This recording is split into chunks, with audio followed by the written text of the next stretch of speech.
जूली, साजन, मालिक,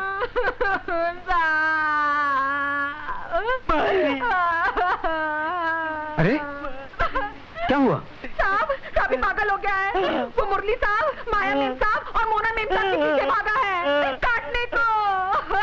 इस घर का और हमारा ये हाल बनाया मालिक। मालिक, क्या हो गया तुझे? क्यों सबको परेशान कर रहा है? हाँ? लगता है इसकी हालत भी मेरी तरह हो गई है। चलो मेरे साथ, चल जाओ भाई।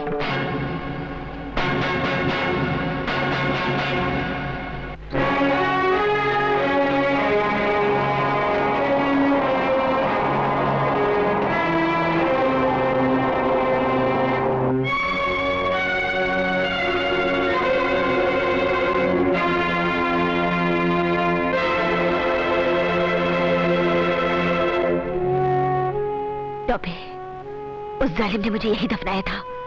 तो जल्दी जाके बबलू के पापा को लेके आ, ताकि उन्हें असलियत मालूम पड़ जाए। जाओ, जल्दी जाओ।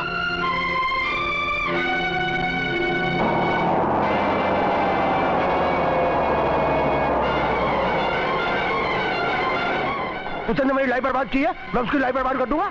जल्दी।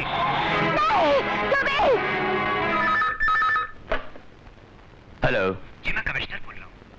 कमिश्नर, मिसेस ममता खन्ना के केस का क्या हुआ? मंत्री जी, हमने छानबीन शुरू कर दी है और अपना एक काबिल ऑफिसर इस केस पर लगा दिया है। Okay, inform me each and every detail. Okay sir. Hirabai, आपकी बेटी के केस के बारे में बहुत जल्द ही सब कुछ मालूम पड़ जाएगा। अरे मालूम कैसे पड़ेगा? गुल्लू गोली का गणित जब उसका बाप नहीं समझ पाया तो पुलिस कैसे समझेगी? मैंने सब सेट कर दिया है। सेठानी, तुम्हारा गणित अब ये है, किसी तरह से मोना को राम के साथ भेज देना। ठीक है। और छोकरी, ये नशे की दवाई राम को दूध में या विस्की में पिला देना और उसके साथ रह जाना। फिर वो तुम्हारा आदर्शवादी राम इस छोकरी के साथ शादी करेगा ही करेगा। बाद में हम लोग बच्चे का गणित भी पास कर देंगे। साहब खाना? नहीं जूली, मुझे भूख नहीं है। ऐसा कब तक चलेगा देवर जी? न कुछ खाते हो न पीते हो। लगता है ममता के गम में हंसना भी भूल गए धीरे धीरे। जब तक तू इस घर में है कोई हंस नहीं सकता। भाभी, कहां से लाऊं हंसी? अब तो किस्मत का लिखा मानकर दिल भी चुप हो गया है। अब तुम एक काम क्यों नहीं करते? तुम पूना क्यों नहीं चले जाते? देखो ना, वहाँ हमारा कंस्ट्रक्शन का काम भी चल रहा है, तुम्हारा दिल भी बैठ जाएगा, लाइफ भी बन जाएगी और तुम्हारी मनमानी शुरू हो जाएगी। लेकिन इनकी वहाँ देखभाल करने वाला कोई तो होना चाहिए। एक काम क्यों न करें, हम मोना को इनके साथ भेज दें। फूफी, मैं चली तो जाती लेकिन मेरा ये बबलू मेरे बगैर कैसे रहेगा? अरे ताई भी तो माँ के बराबर होती है धीरे धीरे। और ताऊ भी तो बाप के बराबर होता है ना। अरे तुम बिल्कुल चिंता मत कर, हम बबलू का बिल्कुल प्यार से ध्यान रखेंगे। और तू उनका ध्यान रख, इनको ले जा, लाइव बना दे।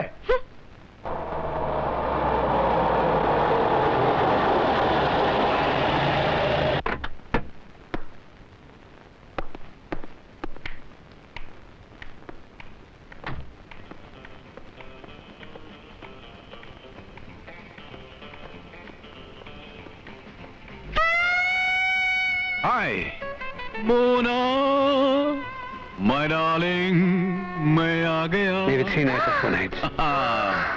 Thank you.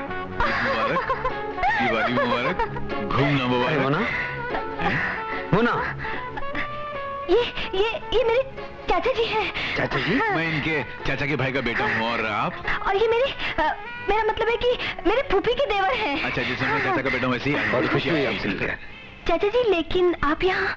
वो बहुत दिनों के तुम्हें अपनी गोद में खिलाया नहीं था, उसकी तमन्ना सताने लगी, तुम्हें उड़ के चला आया। वो क्या है, बचपन से चाचा जी मुझे बहुत चाहते हैं। हाँ, जैसे मजनू लैला को चाहता है, फरहाद शीरीन को चाहता है, रोमियो जूलियट को चाहता है, सलीम अनारकली को चाहता है। चाचा जी को मजाक करने की आदत है। लेकिन ये बहुत सीरियस मजाक है। देखिए चाचा जी, अभी सफर में हम लोग थक गए हैं, थोड़ी देर आराम करते हैं। एक मिनट, आप जाके आराम कीजिए, इस भतीजे को चाचा के पास छोड़ दीजिए। लेकिन फूफी ने मुझे इन्हें संभालने के लिए भेजा है। मगर बड़े चाचा ने मुझे तुम्हें संभालने के लिए अरे भेजा है। चाचा जान, अभी एक ही होटल में ठहरे हैं ना, बाद में मिल लेंगे। चलते हैं। बताओ, उसको हाथ में लगा दी, हाथ में लगी चलेगी। इन मुर्गों ने हम सबकी लाइफ बना दी। तुम सब लोग की लाइफ तो तब बनेगी जब राम के बच्चे की लाइफ खत्म हो जाएगी धीरे धीरे। पर अजीब है यार, 12 घंटे हो गए, ना उसे दूध दिया ना पानी, वो मरता ही नहीं। स्कीम अरे 12 घंटे में नहीं मरा तो 14 घंटे में मरेगा। पहले तो उसे कुत्ते ने बचाया, अब उसे यहाँ बचाने वाला कौन है? हमारी जगत माता, वह सारी दुनिया की माँ, तेरा सीना फट नहीं गया ये देखकर कि तेरी बनाई इस दुनिया में एक माँ इतनी मजबूर है कि उसका बेटा उसके सामने भूख से तड़प रहा है और वो उसे बाहों में उठाकर अपने सीने से लगाकर उसे दूध भी नहीं पिला सकती। अरे तो क्या समझेगी एक माँ का दर्द? किसी को अपनी कोख से जन्म देकर जगत जननी बनती, माँ बनती, तो मेरा दर्द समझती। याद रख, आज मेरे बेटे को कुछ हो गया तो दुनिया की कोई भी माँ तेरे मंदिर में माथे टेकने नहीं आएगी। कोई भी माँ अपने औलाद की लंबी उम्र के लिए हाथ नहीं फैलाएगी तेरे सामने, और कोई भी बेटा तेरे नाम के आगे माँ नहीं लगाएगा। सबकी रक्षा करने वाली माँ, मेरे बेटे की रक्षा कर, मेरे बेटे को बचा लो।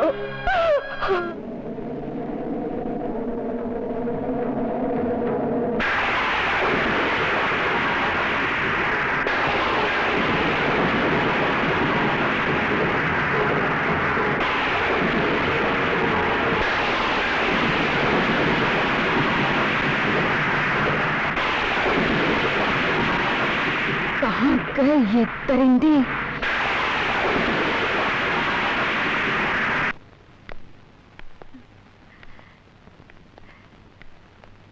क्या हुआ जी? हाँ? चलो चलो। इस राम के पिल्ले ने हमारी लाइफ बर्बाद करके रखी हुई थी। इसे मारने का एकदम जोरदार तरीका था तुम्हारा। लोग समझेंगे कि बेचारा बिजली की शॉक से मर गया। और हम बेकार में उस लंगड़े के पीछे पड़े हुए थे। अरे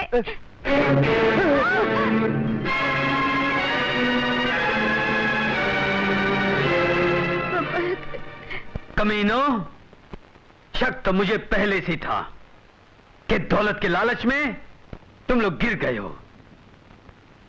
इसलिए हकीकत जानने के लिए मैं मोना के साथ बाहर गया और उसने मुझे तुम लोगों के बारे में सब कुछ बता दिया।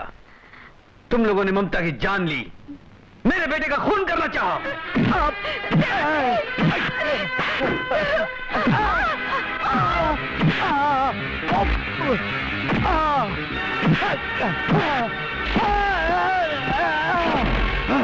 काश मेरी आंखें तुम्हारे बारे में तभी खुल गई होती जब मेरे अमेरिका से आते ही दीवान जी ने मुझे तुम्हारी अय्याशियों के बारे में बताया था। लेकिन मैंने उनकी किसी बात पर ध्यान नहीं दिया। लेकिन उनकी वफादारी देखो, जब तुमने मोना से मेरी शादी का प्लान बनाया तो उन्होंने अपने भाई आरके को रियल एस्टेट एजेंट बनाकर भेज दिया ताकि तुम्हारा प्लान फूफा जी। अरे मोना, तू मेरी लाइफ बना दे, तू तो मेरी भतीजी है। काहे की भतीजी? मैं तो सिर्फ आरके की हूँ और आरके सीआईडी इंस्पेक्टर है, वो तुम्हें छोड़ेगा नहीं। अरे बर्बाद हो गया।